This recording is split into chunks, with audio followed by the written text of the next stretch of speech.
अस्सलाम वालेकुम, कैसे हैं आप? उम्मीद है सब ठीक ठाक होंगे। आज हम बना रहे हैं बिहारी बोटी। और बिहारी बोटी के लिए जो है हमने ये लिया है लहसुन अदरक का पेस्ट, और ये है शान का बिहारी कबाब मसाला जो हम इस्तेमाल करेंगे। हम ये पूरा नहीं इस्तेमाल करेंगे, हम ये थोड़ा इस्तेमाल करेंगे क्योंकि जितना हमारे पास गोश्त है उसी हिसाब से हम ये इस्तेमाल करेंगे। ये सारा पैकेट हम इसमें नहीं डालेंगे क्योंकि ये कम से कम 1 किलो के गोश्त के हिसाब से है ये। तो अब हम शुरू करते हैं अपनी रेसिपी।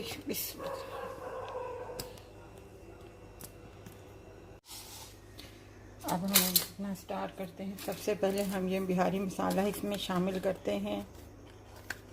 अगर आपने तेज़ रखना है तो भर के आप एक मसाला डाल दें। आप जितना मतलब मेरे पास गोश्त है ये मैंने हाफ टी के बराबर इसमें डाला है।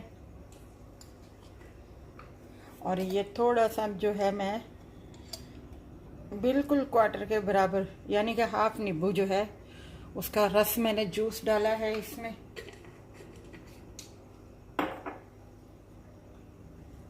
और इसमें मैं थोड़ी सी जो है ये क्रीम शामिल कर रही हूँ। क्रीम ना हो तो आप दही भी इस्तेमाल कर सकते हैं। ये डीप फ्रीज़र में रखी हुई थी तो ये जमी हुई थी थोड़ी सी क्रीम। ये आपने हाफ टी के बराबर वो क्रीम डाल देनी है और फिर हाथों की मदद से इसे मिक्स करके हमने आधे घंटे के लिए रख देना है इसको। और उसके बाद जो है हम इसे बनाएंगे।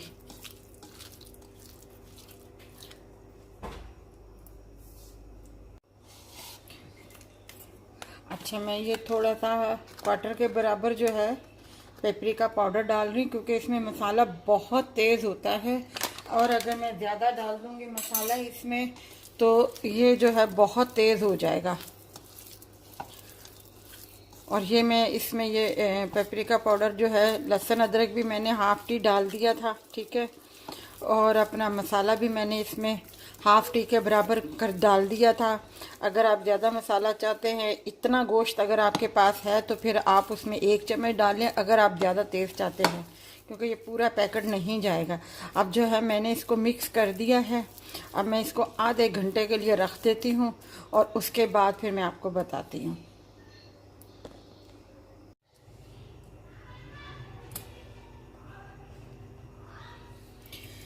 ये हमने फ्राई पैन ऊपर रख दिया और इसमें हमने ऑयल डाल दिया थोड़ा सा। और ये मैंने इस छोटे स्टिकों में ये अपना जो चिकन है अपना बिहारी का ये मैंने डाल दिया। इस तरीके से मैंने परो दिया। अब जो है मैं इसको इस तरीके से रखती जाऊंगी और इन्हें अच्छे तरीके से गोल्डन करूंगी।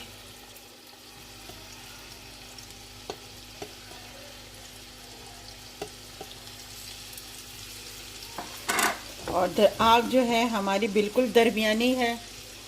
अच्छा, ये इस तरीके से भी बनता है। और अगर आप चाहें तो इसका कीमा भी करके उसमें ये मसाला शामिल करके और वो देचकी में आप उसको भी दम दे के आप पका लें तो बिहारी कीमा बन जाएगा। आप उस तरीके से भी बना सकते हैं, इस तरीके से भी बना सकते हैं। और इन्हें कोलों पे भी अपना आप वो बारबेक्यू का भी कर सकते हैं। आप जिस तरह आपको अच्छा लगे आप उस तरीके से बना सकते हैं। अब ये जब हमारे गोल्डन हो जाएंगे तो फिर मैं आपको बताती हूँ। ये मैंने टर्न कर दिया है, देखिए कितना प्यारा कलर आया है इनका। बस अब ये दूसरी साइड भी हो जाए और ये 10 मिनट में जो है तैयार हो जाएंगी बिल्कुल। आप इसे चटनी के साथ, अपना सलाद के साथ, चपातियों के साथ अपना सर्व करें। बहुत मज़े की बनी है। आग बिल्कुल मैंने हल्की रखी हुई है ताकि ये अच्छे तरीके से अंदर से बिल्कुल पक जाए और अच्छी तरीके से ये गल जाए। बस अब ये नीचे से अच्छे तरीके से सुरख हो जाए, पक जाए अच्छे तरीके से, तो फिर मैं इसे डिश आउट कर दूंगी। ये देखें हमारे बिहारी जो है कबाब जो है हमारे तैयार हैं। अगर आपको ये हमारी रेसिपी अच्छी लगी हो तो हमारी इस वीडियो को लाइक कीजिएगा, शेयर कीजिएगा, सब्सक्राइब कीजिएगा और अपना ख्याल रखिएगा। अल्लाह हाफिज़।